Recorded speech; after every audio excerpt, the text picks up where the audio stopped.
So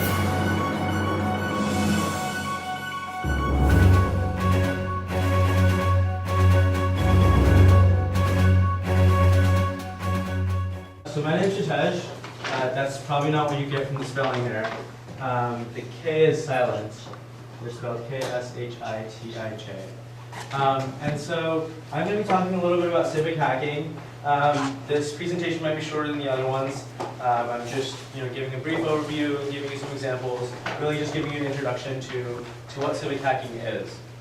But before that, a little bit about me. I go to Caltech. And I'm sure you guys are familiar with the university. It's not far from here, 2 minutes away. I'm originally from the Bay Area. I'm from Cupertino, so Northern California. And I'm also part of an organization called Hacktech. Just out of curiosity, just like as an edge case, has anyone heard of Hacktech?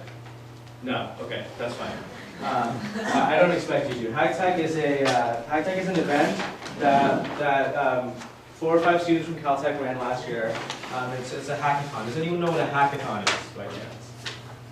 Okay, so like 3 or 4 people, that makes sense. A hackathon is an event for 24, 36 hours where a bunch of students from all around the nation go, they gather in one place and they build something. Whether it's an app, a website, something with hardware, like a virtual reality thing, whatever it is. But you get paid to take a flight to some event. And last year it was in Santa Monica. Have you guys ever been to like Santa Monica Beach near like the 4th Street Promenade? So you've seen that huge mall there that's on 4th Street. So there's this big, really big 40,000 square feet hall. And so we held the event there. And it was fun. There were like 1,200 college students from all around the nation there. Does anyone know who Childish Gambino is, by any chance? So he attended the event, which was really cool. We had the CEO of Snapchat show up. Who knows what Tinder is? We had the co-founders of Tinder show up. So it really attracts a lot of influential people in tech, and it's all about building something as a community. So that's what Hacktech is. And if you guys have any questions about that, you want to attend the event, this next year, then feel free to talk to me after the presentation. And lastly, throughout the year I worked at NASA at JPL. Do you guys know where that is? Yeah. Okay.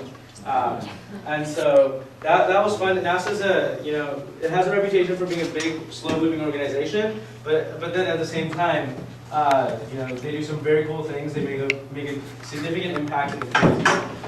So today's talk is about civic hacking, and it's not a very clearly defined subject. So who thinks they know what civic hacking is? Does anyone want to try to define it? No? Okay. So I think the bigger question here, what is hacking? So hacking, I think, to most people implies something malicious. It implies like, who's seen The Social Network? It implies like college students in a dorm room drinking beer, then like typing on like green text on a black terminal, trying to break into some website, right? Like we're going to get access to like the NSA's private information. Well, that's not what hacking is. That's maybe you could call that like cracking. I mean, that's really being malicious and trying to get private information. But what hacking really is it's about creation, and it's about building something rather than breaking something. It's about improving how something works, and a big part of it is building on what other people have already done and creating something and just sharing it. So the spirit of hacking involves like you make some project, or you write some code, or you do something, but you let people use it on the internet. You don't restrict it to only you, or you don't make people pay for it. And like I said, improvement involves challenging the status quo. You can't stick to what you have to build upon that. But hacking from more of like a spirit point of view is exciting, it's meaningful, and it's playful. You're really trying to play around with what other people have done, and you're trying to make something meaningful out of that. And I think civic hacking, obviously, is a type of hacking, but it follows these very same principles. So before we go into civic hacking, what does it mean to innovate in the civic space? So who wants to define what civic means? First of all. No, come on, one person. You guys definitely know what civic means. I'm just gonna pick on someone if no one wants. Okay. Relating to like people and like community and society. Okay, people, community, society. Anyone else? Yeah. Government. The government. Okay. One more person.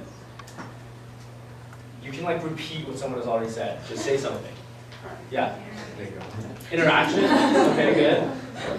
So yeah, civic hacking is something that affects society as a whole, and something that could be local, national, and like you guys said, it relates to the city or the government. Something that's more than just like building a social network. I mean, that's not easy. It's not an easy thing to do, but it has an impact outside of yourself. And so civic innovation is anything that challenges the process of how the government and how the city operates. How many of okay, so if you took a poll of all the residents here, or in this neighborhood, how many of you think that 90% of people would be satisfied by how the government runs? 80%, 70%, 60%, 60%, 50%, 40, 10. So I don't have any hard statistics on this, but I'm willing to bet it's definitely around 33 or below. And it's because people, whether it's mistrust of the government, whether they think the government moves too slow, whether it's because you always see like politicians breaking their promises, whatever it is, there's some inherent like mistrust of the government. And some of that's founded, some of that's not. But really the point is that there's a lot for the government to improve on, and there's a lot that you can do to help the government improve. And if not the government, there's things you can do to fill the holes in what the government can't act on immediately. And like I said, at the core of it, it's just improving your own lives. But as a collective entity, you're not just improving your life.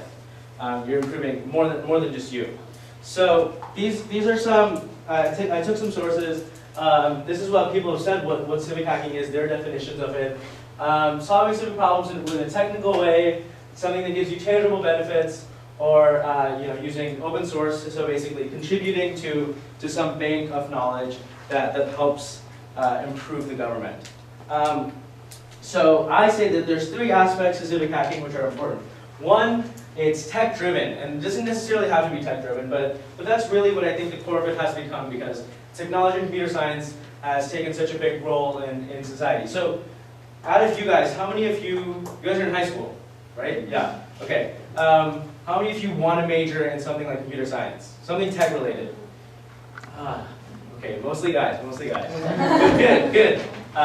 Computer science is, women are still a minority in computer science, but that's good. I see some interest. So it's tech-driven. It solves a problem. Obviously, you don't want to do things that no one cares about. You don't want to solve arbitrary problems that only you experience, isolated things. And it's driven by like real people. It's driven not by some abstract, like the government's eventually going to take care of it, because how many times does that happen?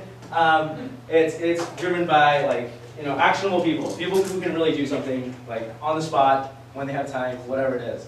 And so it's hard to define the scope of something like civic hacking. What problems do we actually solve? And so there's things like e-services, meaning if the government offers some type of service, like how many of you have been to the DMV? Okay, how many of you have your license? I don't have my license. So I mean, if you go to the DMV, there's some. How many of you notice there's some problems at the DMV?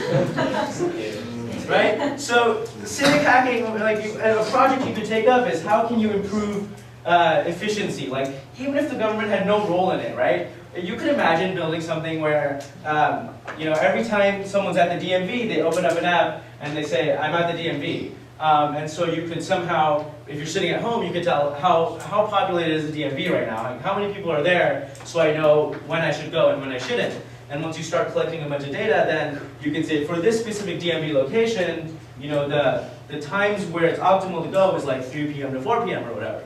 So you can see that the government doesn't necessarily have to be involved, but you're solving like a public need. So that's where efficiency and effectiveness comes in, which the DMV is known for. And secondly, transparency. So you want to make data available to everyone. And so if you didn't have access to like weather data, obviously you do, right? You can just watch the news and get that, but that's the spirit of it. You want big organizations, you want the government, optimally to tell you, enough information where you can plan things and do things in an efficient way. So whenever there's a production of a public service, that's along the same lines as number one. And also, you want to be able to take action on actual political policy through technology. So how many of you guys have ever heard of Reddit.com?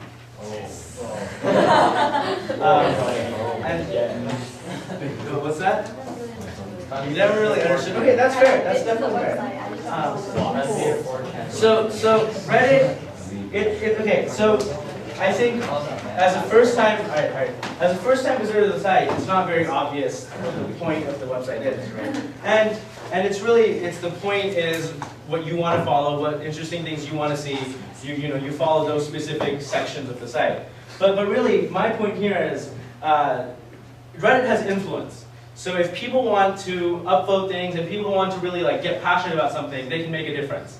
And so even though no one's really building something every time someone posts something on Reddit, that's to some extent civic hacking, because you're telling the politicians, look, we care about this topic. And Reddit often does things like they post some numbers where you can call your congressman and you can leave them a message, things like that. So those services are very closely tied to what civic hacking aims to do. Before I move on, who has heard of Twitter? Has anyone not heard of Twitter? Okay, good. And so Twitter, of course, social activism is a big part of civic hacking, and it's actually what drives civic hacking. Right? You're not going to want to change something about the government or about how something happens in the city unless people care about it, and you see people care about it. And people complain on Twitter, and people like to bash on that, but that's a motivation. And so there's challenges in this field, as you can probably tell. I've been talking about it. So it's hard to figure out what problems I can solve as someone who can make an app or make a website versus what the city officials will allow or what they want me to solve, right? And so at the end of the day, the policies are made by city officials no matter what. You can have some influence on them and you can build products related to them, but you need the support of city officials. Second, usually what happens is technology is very concentrated on now. Who has heard of, this is a new one, so maybe not everyone has heard of this. Who's heard of Yik Yak? Okay, like 4 people. So I'll tell you what Yik Yak is. Yik Yak is a local social network. That's a lot of buzzwords. It's basically, it's like Reddit, except specifically for your campus. So you can just post stuff and people upload it, but it's specifically for your campus. And so my point with that is, it's not related to civic hacking, but my point is people build things that they think they need right now. But a lot of what city officials do and a lot of what government does is plan. And so there's a little bit of a conflict of interest. People build things that they think are going to make money, and they think people are going to use, and it's more short term versus long term. So that's point number 2.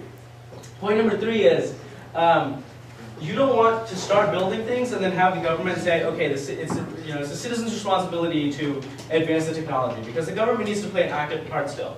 So it's hard to keep that balance. And the last one, people who build things often are not representative of people who need help, right? People who really need that progress. And so it's hard to keep that representation, keep progressing, so you're really solving problems for everyone. And the first example I have of a government, of a big organization that tries to play a part in civic hacking is NASA. And they have a website called data.nasa.gov, and they literally have petabytes. Who knows how much a petabyte is? How much is it? 1,000 TB. Which is, who knows what a terabyte is? 1,000 gigabytes. So how many gigabytes is it? A million. Okay. So that's a lot of data, right? How many gigs is like a movie? 2.4. 4. How do you guys should not be 20. Who's that? And so there's a lot of data. There's a lot of like NASA doesn't only do things related to space exploration, right? They have satellites. They have lots of satellites that tell you things about climate patterns and weather and like cloud movements. And there's a lot of things you can do with this data that you know it's not immediately intuitive that you would do something with that. Who's heard of Waze? Yep. Yeah. Okay. Okay. Who hasn't heard of Waze? Okay, so Waze is a GPS app, which Google actually bought, but basically it's like crowdsourced navigation. Meaning, if I'm driving somewhere and I see like a blocked intersection or something, I can report that on Waze. And so basically every other person who drives near that road, Waze will redirect them because it knows that there's a block there. Or if I see a cop car on the highway, I can report a cop car, and so if there's someone behind me, they'll know that there's a cop car there. Not advocating any misuse of that. And so you can see how this is powerful though. Like this technology, like traffic is definitely like a civic problem, right? It may seem trivial, but we live in LA, so it's not trivial.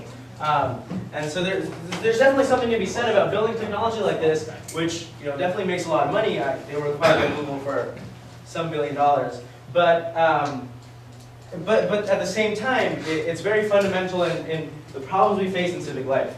The next example I have is Cosmos Browser. You probably haven't heard of this, but how many of you have a data plan? Okay. How many of you have a limited data plan? Unlimited or limited? Limited. Like you don't have unlimited data. You have like a cap. Yeah, that's counts as a cap. So okay, fine. How many of you have a truly unlimited data plan? Right, very few people. How many of you have a truly unlimited text messaging plan? A lot more people. So what Cosmos Browser does is it basically lets you browse the web, but it sends all the data about the website through SMS. So basically, you guys know how websites are structured, sort of, like HTML pages, right? Yeah. It's basically a bunch of text, right? Yeah. And so what it does is you open the app and you try to visit a website, and it takes all like that website data and it texts it to you. Which is like, that's useless, right? But the app then goes through your messages, builds up the web page, and then displays it, right? So it's definitely slower, but it's solving a problem because maybe here in LA, most people have access to Wi-Fi or 4G, but definitely in third world countries, that's not something you can take for granted. So that's like a real civic problem. And access to internet doesn't mean like Facebook or Reddit, right? For a lot of people, that's access to information. Which is really important. The other example I have here is Muni Rent. What would you expect something like this to be? Like, I was very surprised when I came across this example. Give me a guess, yeah. They rent stuff out. To who? Who to who? Actually, I kind of give it away, but... Like people put stuff and ready to things other people. They rent space, like server space. Server space? No. Is it of equivalent service sharing for public agencies? But like, what does that mean? So it basically, like, big cities have lots of like tractors and trailers and I guess publicly owned construction equipment and like big trucks and things like that. And so this lets one city lend it to another city for some amount of money, which is interesting, I think, and it's a concept that I never thought of, that public goods are public only local to that city a lot of the time. And so that's something where someone built a website where cities can sign up and other cities can sign up and they can like share goods. And so it doesn't necessarily have to be people participating in the transaction all the time. What does this website do? Any guesses? It's not very exciting. I'm not saying it's a huge deal, but what do they do? Just guess. No guesses? You share your hacking experiences. No, it has nothing to do with hacking. Not everything is to do with hacking.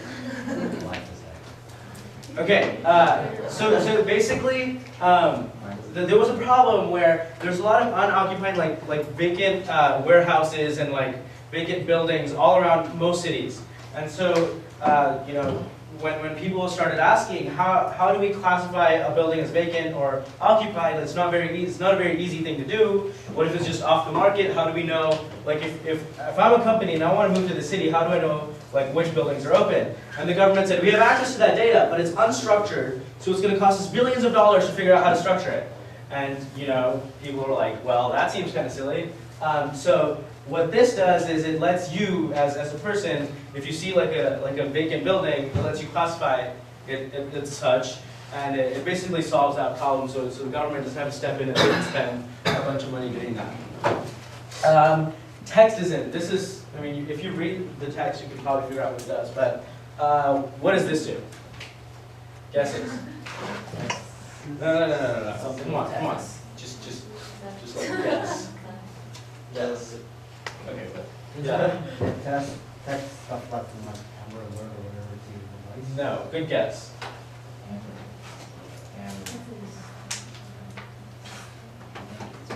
Text you about social media. Good guess. No. So what Texason does is you as a politician can put out like a text survey, and people can text feedback about like a social poll you're running, like a social activity, like a political campaign, and so it's basically giving city officials feedback from real people through texting. How do they get our numbers?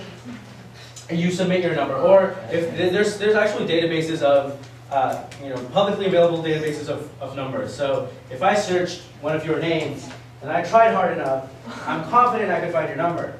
And some of those things are kind of like shady websites, but some of them are actually publicly available databases. So sometimes when you put your number into some website, you agree to it being released. So you should kind of be careful about that.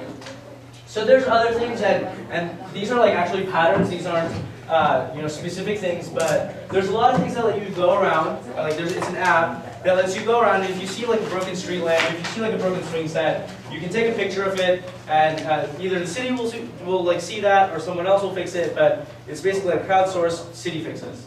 Right to know, you have, at least by California state law, you have the right to know if have you guys ever seen those signs in like parking garages that say it is known to the state of California that there may be toxic chemicals in this area of in this area.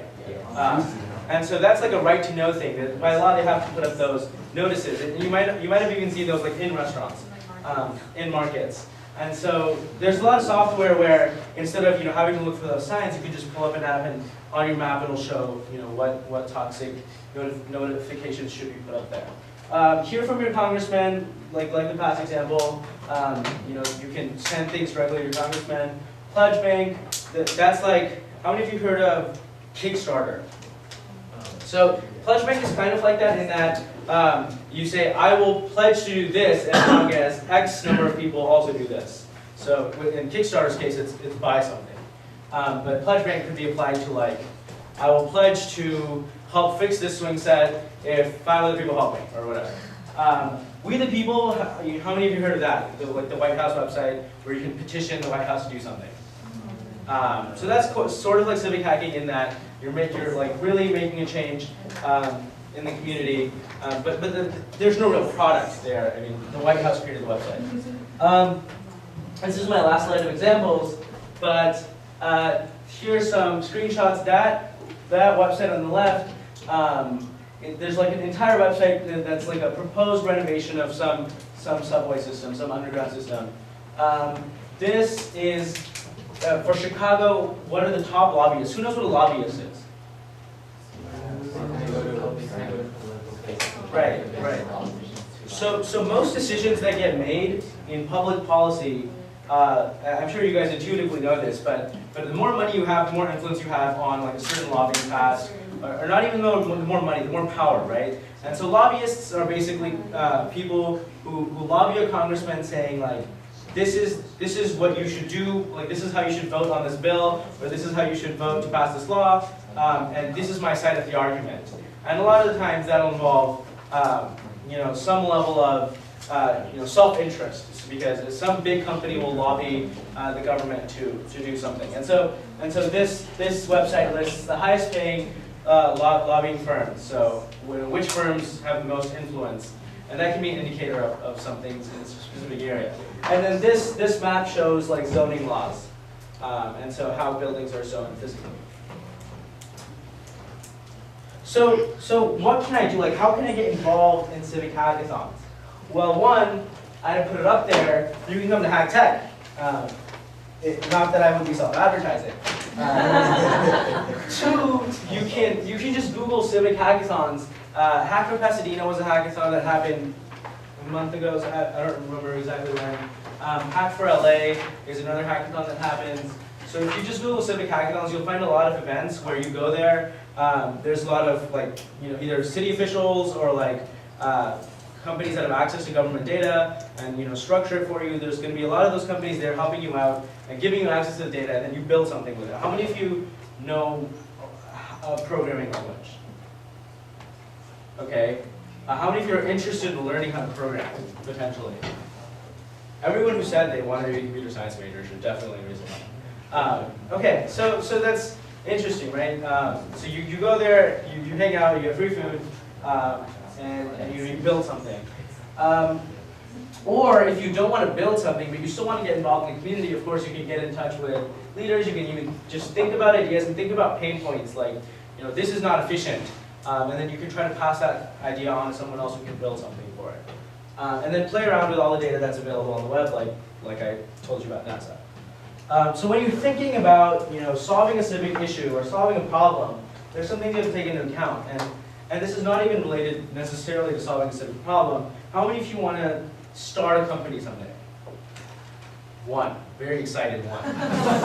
That's fair. No, that's good. Did you raise your hand? Maybe? No. Okay.